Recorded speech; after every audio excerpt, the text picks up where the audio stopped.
Good afternoon, ladies and gentlemen. My name is Max. I'm here with General Games to another Wargaming breakdown. Today we're actually looking at the Lumineth box. These are kind of the new high elves that are coming out. Pre-orders are up this weekend, Saturday, generalgames.com.au. Come check it out. Games Workshop have apparently sold out already. So another very limited print run on this product. A lot of hype, a lot of excitement.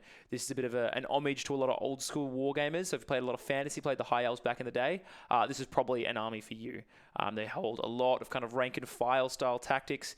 They're really about being up hammer and anvil style in your face, as well as getting kind of some cavalry, even flanking from the side. So a lot of old school strategies, which if you're an old school gamer, you're definitely going to understand. So before jumping in, I just really want to show off these models. They're absolutely gorgeous.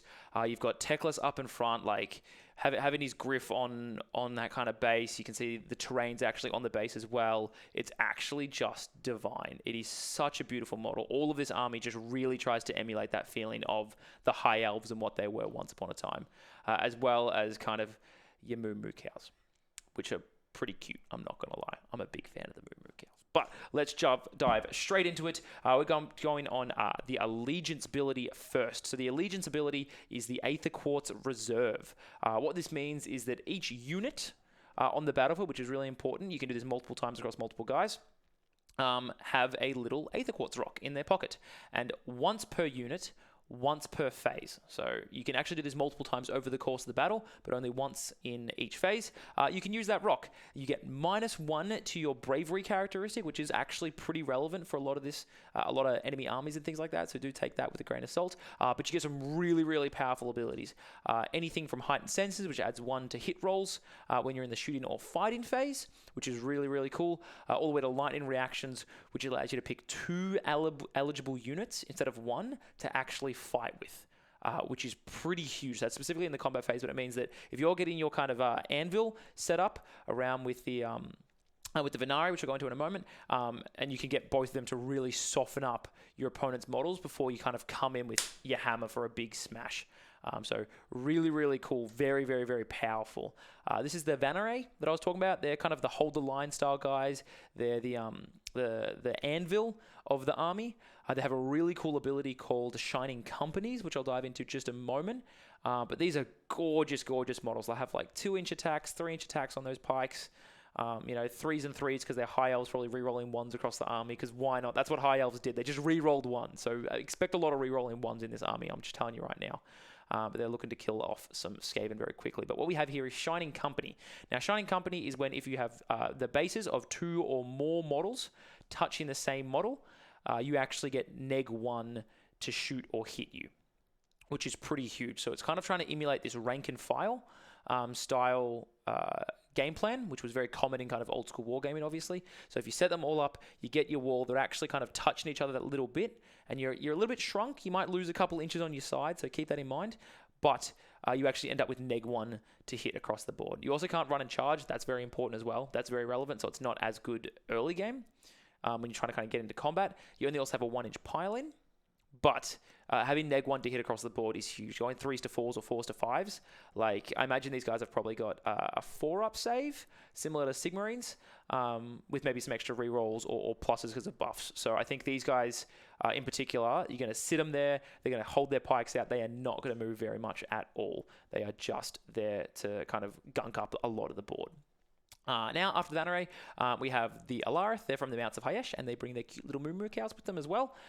These are going to be closer to kind of your hammer. I use that in a very ironic way because they actually do have hammers, where they're going to have the big, big hitters.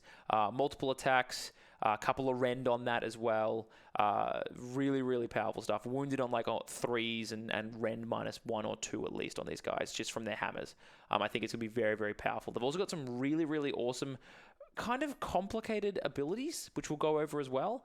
But really, really cool. They're designed to hold the line so the cow can come in, smash in from a flank, or get the cavalry to come in from behind as well.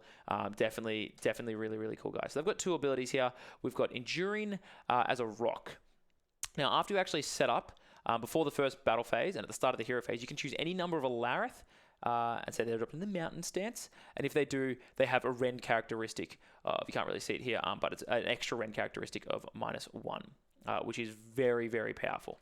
Really, really cool thing. Just going to quickly double check that on... Oh, well, it's gone.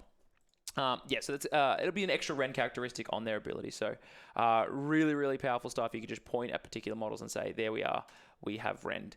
The other really powerful ability they have is Tectonic Force. At the start, you pick one enemy unit within 1 inch of an Alariel, and they actually have to kind of shift around and move. So Tectonic Force is all about kind of pushing your opponents around the board, pushing them back, so you're forcing them off objectives and things like that.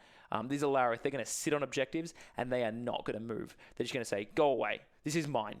You know, you also get to pile in as well. So if you're still within 3 inches of them, you can have the 1 inch pile-in move. So not a 3 inch pile-in move, so you get to move yourself too much, but you push them back and you get to move in with them. So you're, you know, pushing them away from the objective. You get to move in. You get to hold the line a bit better, spread it a bit wider as well. So really, really powerful here. Age of Sigmar is a very, very movement-based game. It's all about positioning, holding the line, taking control of certain areas, and being able to control your opponents and push them around, I think is absolutely huge. So now we have one of the factions that you can choose within the Lumineth. They've only shown us one, unfortunately, but this is the Sar. So if you choose Sar, you get Gleaming Brightness. It means at the start of the battle, you get 2 Aether Quartz reserves instead of 1. So each unit on the battlefield actually has 2 of these crystals instead of 1, which means, again, if you go back before, you know, you get extra attacks, +1 to shooting or attacking, things like that. So they're focusing on really becoming elite characters.